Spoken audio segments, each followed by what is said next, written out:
আসসালামু আলাইকুম। আশা করি সবাই অনেক ভালো আছেন। তৃতীয় শ্রেণীর আরও একটি নতুন গণিত ক্লাসে সবাইকে স্বাগতম। ৭৭ পৃষ্ঠার বেশ অনেকগুলো অঙ্ক রয়েছে। আজকের ক্লাসে আমরা তোমাদের গণিত বইয়ে ৭৭ পৃষ্ঠার প্রথম ৩টি অঙ্ক করব, অর্থাৎ ৯, ১০, ১১ আর ধারাবাহিকভাবে পরের অঙ্কগুলো সমাধান করব। তো চলো আমরা শুরু করি। ৯ নং প্রশ্নটি খেয়াল করো, লেখা আছে প্রতিটি দলে ৮ জন করে শিক্ষার্থী নিয়ে দল গঠন করা হলো।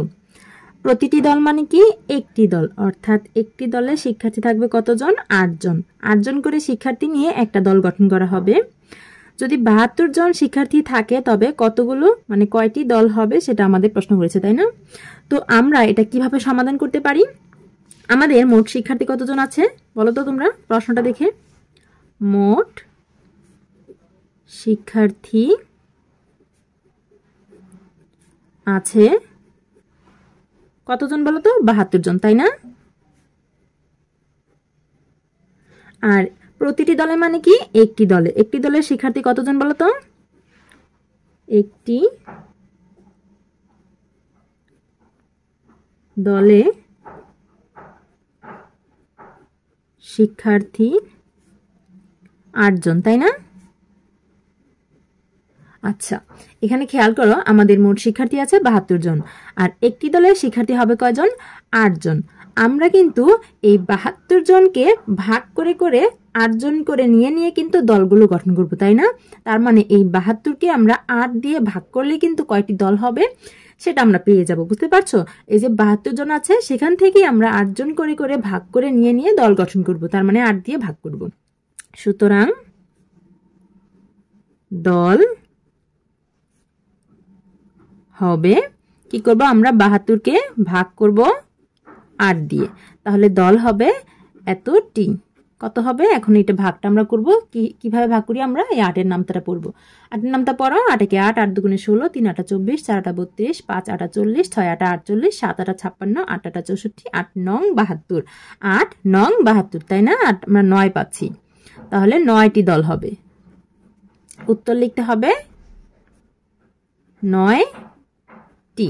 এরপর ১০ নংটা খেয়াল করো। ১০ নং প্রশ্নটা হচ্ছে সাদিদ ৫৪ পৃষ্ঠার একটি বই পড়ছে। যদি সে একদিনে ৬ পৃষ্ঠা পড়ে, এই বই পড়ে শেষ করতে তার কতদিন সময় লাগবে? এখানে সাদিদ যে বইটি পড়ছে সেটিতে কয় পৃষ্ঠা আছে? মোট ৫৪ পৃষ্ঠা আছে, তাই না? তো আমরা কি লিখতে পারি? বইটি মোট ৫৪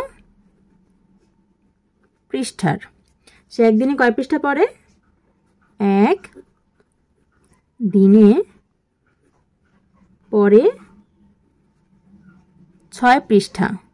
সে একদিনে যদি ৬ পৃষ্ঠা করে পড়ে তাহলে কিন্তু এই ৫৪ থেকেই কিন্তু ৬ করে ভাগ হচ্ছে।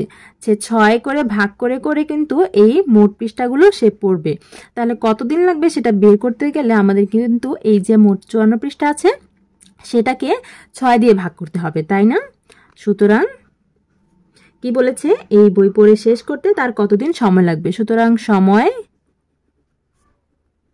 লাগবে, কাকে ভাগ করব? ৫৪কে ভাগ করব। সে এই যে ৫৪ পৃষ্ঠার বইটা, সে এই ৫৪ পৃষ্ঠাটা গুলোকেই কিন্তু ৬ করে ভাগ করে করে ৬ পৃষ্ঠা করে ভাগ করে করে পড়বে, তাই না? তাহলে আমরা ৬ দিয়ে ভাগ করব। সময় লাগবে এত দিন। এখন এই ভাগটা আমরা কিভাবে করব? আমরা কার নামটা পড়বো? ৬ এর নামটা পড়বো। ৬ এর নামটা পড়ো। ৬ একে ৬, ৬ দুগুণে ১২, ৩ ৬ ১৮, ৪ ৬ ২৪, ৫ ৬ ৩০, ৬ ৬ ৩৬, ৬ ৭ ৪২, ৬ ৮ ৪৮, ৬ নং ৫৪। কত পাচ্ছি আমরা? ৯ পাচ্ছি। ৯ দিন সময় লাগবে, তাই না? ৬ নং ৫৪। উত্তরটা কত হবে? সময় লাগবে কত দিন বলো তো? আমরা পাচ্ছি ৯ দিন। শিক্ষার্থীরা আশা করি বুঝতে পেরেছ। এরপরে ১১ নম্বর প্রশ্নটা খেয়াল করো। একটি প্যাকেটে ৮টি বিস্কুট আছে। একজন বালিকা বিস্কুটের ২টি প্যাকেট কিনলো। সে মোট কতগুলো বিস্কুট কিনলো? এখানে একটি প্যাকেটে কয়টি বিস্কুট আছে বলো তো? ৮টি, তাই না? তাহলে আমরা এটা লিখি, একটি প্যাকেটে বিস্কুট আছে কয়টি? ৮টি। এখন বালিকাটি কয়টি প্যাকেট কিনেছে বলো তো? একজন বালিকা বিস্কুটের কয়টি প্যাকেট কিনেছে? ২টি।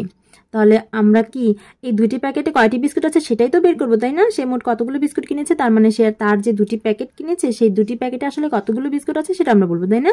সুতরাং দুইটি প্যাকেটে বিস্কুট আছে, দুটি প্যাকেটে কয়টি বিস্কুট হবে?